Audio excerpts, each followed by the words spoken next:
दोस्तों, ये एक ऐसी औरत की कहानी है जिसे आप सुनकर शायद आपके रोंगटे खड़े हो जाएं। दोस्तों, उसी औरत की जुबानी सुनते हैं। मेरा नाम सबा है।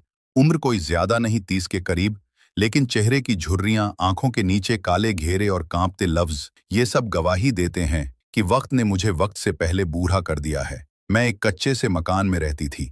मिट्टी की दीवारें, टपकती छत और ठंडी रातों में फर्श से उठती सीलन मेरे जिस्म को चीरती थी। मगर इससे ज्यादा दर्द उस वक्त होता था जब मेरे छोटे छोटे बच्चे, जिनके मुंह से मामा निकलता था, वो भूख से बिलबिलाते थे और मेरे पास उन्हें देने को रोटी का एक टुकड़ा भी नहीं होता था। मैं एक बीवी थी, या यूं कहिए कि अब एक विधवा हूं। मेरा शौहर 3 साल पहले एक हादसे में दुनिया छोड़ गया। एक सुबह जो हमेशा की तरह शुरू हुई थी, वो शाम होते होते मेरी जिंदगी की सबसे काली रात में बदल गई थी। एक ट्रक ने उसकी रिक्शा को कुचल दिया और उसके बाद से जिंदगी ने मुझे कुचलना शुरू कर दिया। मैंने रिश्तेदारों से मदद मांगी, कुछ ने नजरें चुरा ली, कुछ ने झूठे दिलासे दिए।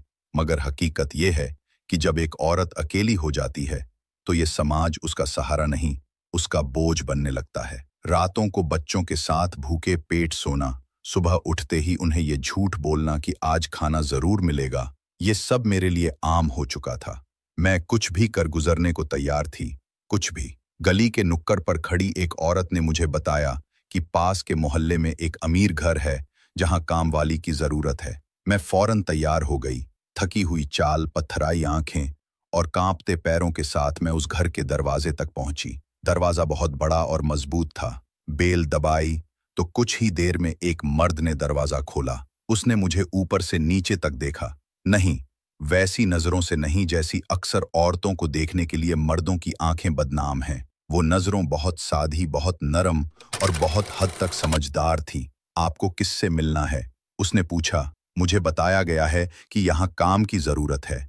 मैं सफाई, बर्तन, खाना सब कर लेती हूँ। मेरी आवाज थरथरा रही थी। अंदर आइए, उसने बिना किसी सवाल के कहा। वो घर अंदर से जितना बड़ा और शानदार था, उतनी ही अकेली और उदास सी खामोशी उसमें गूंज रही थी। आपका नाम?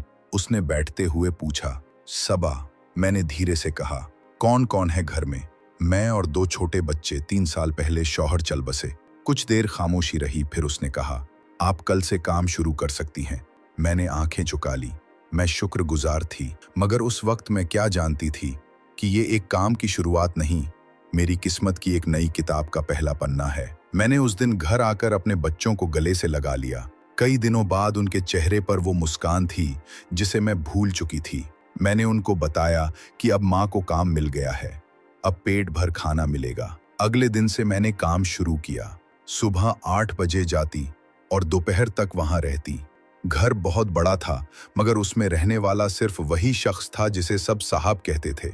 उनका नाम फरहान था। उम्र कोई 35 के आसपास होगी। बहुत ही संजीदा, शांत और शालीन इंसान। काम के दौरान उन्होंने कभी कोई बेहुदा बात नहीं की, हमेशा फासला रखा और मेरी इज्जत की। जो बातें मुझे और घरों में जाकर सुनने को मिलती थीं, जैसे जरा जल्दी हाथ चला, कहीं से लगती भी हो, वो सब यहाँ नहीं था। हर हफ्ते की तनख्वाह तय वक्त पर मिलती थी, कभी एक दिन की देरी नहीं। धीरे धीरे मैं वहाँ की हर चीज जानने लगी। कौन सी चीज कहाँ रखी है, कब कौन सा कमरा साफ करना है, क्या पसंद है क्या नहीं। मगर जितना मैं जानती गई, उतना ही मुझे हैरानी होने लगी। इतना बड़ा घर, मगर कोई नहीं, न माँ बाप, न बहन भाई, न बीवी बच्चे। कभी कभी फरहान साहब मुझे चाय के लिए बैठने को कहते। हम ज्यादा बातें नहीं करते थे, मगर जो भी होती बहुत साफ, साधी और इज्जत भरी होती। मैं हैरान थी, इस जमाने में ऐसा मर्द। एक दिन मैंने हिम्मत करके पूछ ही लिया, आप अकेले क्यों रहते हैं? उन्होंने एक लंबी सांस ली, फिर बोले, जिंदगी हर किसी के साथ अच्छा नहीं करती सबा। रिश्ते कभी कभी जिम्मेदारी नहीं, बोझ बन जाते हैं। मुझे लगा शायद उनका भी कोई दुख छुपा है जैसा मेरा है, मगर मैंने और कुछ नहीं पूछा। कुछ बातें अनकही ही ठीक होती हैं। दिन गुजरते गए। बच्चे अब ठीक से खाना खा रहे थे, स्कूल जाने लगे थे। मैं भी थोड़ी सुकून में थी, मगर मेरे दिल में हमेशा एक सवाल रहता, इतना सब कुछ मिल कैसे गया? कहीं ये सब एक सपना तो नहीं? फरहान साहब कभी देर से आते, कभी जल्दी, मगर जब भी घर में होते तो हमेशा तन्हा रहते। किताबें पढ़ते या फिर बालकनी में बैठकर दूर आसमान को देखते रहते। मुझे कभी कभी लगता था कि इस शख्स की तन्हाई मेरी तन्हाई से मिलती है, मगर फिर खुद को झिड़क देती। सबा, तुझे क्या लेना किसी अमीर मर्द की तन्हाई से, तू तो बस काम वाली है। मगर सच ये था कि जब कोई हमें इज्जत से देखता है, हमारी तकलीफों को बिना कहे समझता है, तो दिल कहीं न कहीं जुड़ ही जाता है। एक दिन कुछ अजीब हुआ। मैं काम करके निकल रही थी तो उन्होंने धीरे से कहा, सबा, तुम्हें डर तो नहीं लगता यहाँ? मैं चौंकी। क्यों साहब? बस यूं ही। ये घर बहुत खामोश है। मैंने मुस्कुराकर कहा, अब तो मुझे आदत हो गई है खामोशी की। उन्होंने कुछ नहीं कहा, बस मुस्कुराए। उस दिन घर लौटते वक्त मेरा दिल भारी था। क्यों? पता नहीं। शायद उनकी खामोशी में छुपे किसी दर्द ने मुझे छू लिया था। अगले हफ्ते जब मैं गई तो उन्होंने मुझे एक किताब दी। बोले, ये पढ़ लेना, तुम्हें पसंद आएगी। मैंने घर जाकर पढ़ना शुरू किया। वो कहानी भी एक औरत की थी जो मुफलिसी में जी रही थी और एक अजनबी की मदद ने उसकी दुनिया बदल दी थी। पढ़ते पढ़ते मेरी आंखें भर आईं। क्या वाकई किसी अजनबी की मदद से जिंदगी बदल सकती है? उस रात मैं देर तक नहीं सो सकी। किताब की कहानी मेरे जहन में घूमती रही। हर लफ्ज, हर जज्बा जैसे मेरे दिल पर उतर रहा था।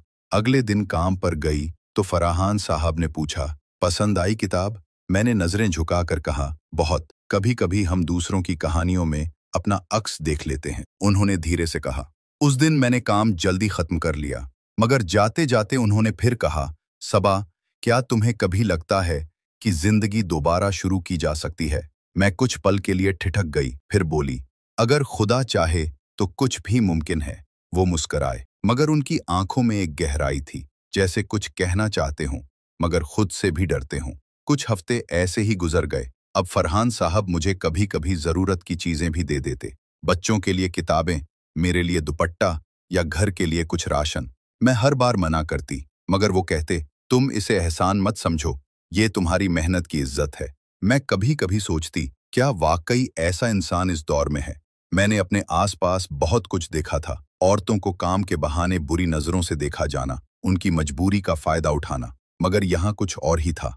एक दिन जब मैं काम कर रही थी तो उन्होंने मुझे डांट दिया, सबा, तुम्हें बार बार झाड़ू लगाते देखता हूँ, कुछ देर बैठ भी लिया करो। मैं सकपका गई। बोले, ये घर अब सिर्फ मेरा नहीं, तुम्हारा भी है। ये जुमला मेरे दिल में कहीं गहराई तक उतर गया, तुम्हारा भी है। मैं रात भर यही सोचती रही, क्या उनका मतलब वही था जो मैं समझ रही थी? क्या मैं कोई ख्वाब देख रही हूँ? मगर फिर खुद से कहती, नहीं सबा, तू सिर्फ एक काम वाली है, ऐसे ख्वाब तेरे नहीं होते। मगर दिल, वो कहाँ किसी कायदे कानून को मानता है। एक दिन उन्होंने मुझे बच्चों के साथ आने को कहा। रविवार को छुट्टी है ना, क्यों न तुम बच्चों को ले आओ, थोड़ा बदलाव होगा उनके लिए भी। मैं चौंक गई, मगर उनकी बात में कोई दिखावा नहीं था, बस सादगी और सच। मैंने हाँ कह दिया। रविवार को जब बच्चों को लेकर उनके घर पहुंची तो उन्होंने खुद दरवाजा खोला। बच्चों के लिए खिलौने, खाने की चीजें सब पहले से तैयार थीं। मेरे बेटे ने कहा, माँ, ये अंकल बहुत अच्छे हैं।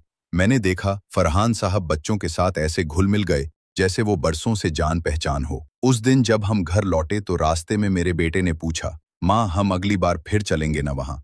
मेरे पास कोई जवाब नहीं था, सिर्फ एक आंसू मेरी आंख से गिरा। अब ये सब मुझे डराने लगा था। कहीं मैं किसी ख्वाब में तो नहीं चल रही, कहीं ये सब कल अचानक छिन न जाए। क्योंकि मैंने अपनी जिंदगी में जितना भी पाया उतना ही खोया भी है, मगर जो होने वाला था वो मेरी सोच से कहीं बड़ा था। एक दिन मैं हमेशा की तरह काम पर गई तो देखा फरहान साहब बहुत गंभीर हैं। सबा, बैठो।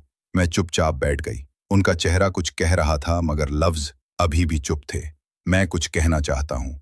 मैंने उनकी आंखों में देखा, वो डर रहे थे, जैसे हर लफ्ज उनके लिए भारी हो। सबा, मैंने तुम्हें पहली बार देखा तो तुम एक टूटी हुई औरत थी, मगर फिर मैंने देखा कि उस टूटन में भी कितनी हिम्मत है, कितनी सच्चाई है। तुमने कभी शिकायत नहीं की, सिर्फ काम किया, इज्जत से, सब्र से।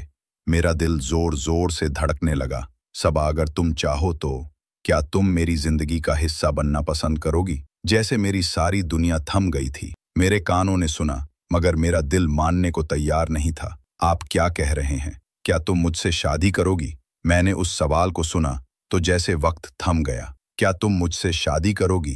वो लफ्ज जो एक औरत की जिंदगी में सब कुछ बदल देते हैं, मेरे सामने थे, मगर मैं पत्थर बन चुकी थी। मेरी जुबान सूख गई, आंखें फैल गईं और दिल ऐसा धड़क रहा था जैसे सीने से निकल जाएगा। कुछ कहने से पहले मैं उठी और काम करने लगी। वो चुप रहे, शायद मेरी खामोशी को समझ गए। उस दिन मैं जल्दी चली आई, रात भर नींद नहीं आई। क्या ये सच था या मैंने कुछ गलत सुना? एक अमीर, शरीफ, तालीम याफ्ता मर्द और मैं, एक विधवा, काम वाली, 2 बच्चों की माँ, कहीं मजाक तो नहीं कर रहे थे? मगर फराहान साहब जैसे नहीं थे जो मजाक करें। मगर फिर सवालों की एक फहरिस्त थी जो मेरे दिल में अंगारों की तरह जल रही थी। क्या मैं इस काबिल हूँ? क्या समाज मुझे कभी इज्जत से देखेगा? क्या मेरे बच्चे उसे बाप कह पाएंगे?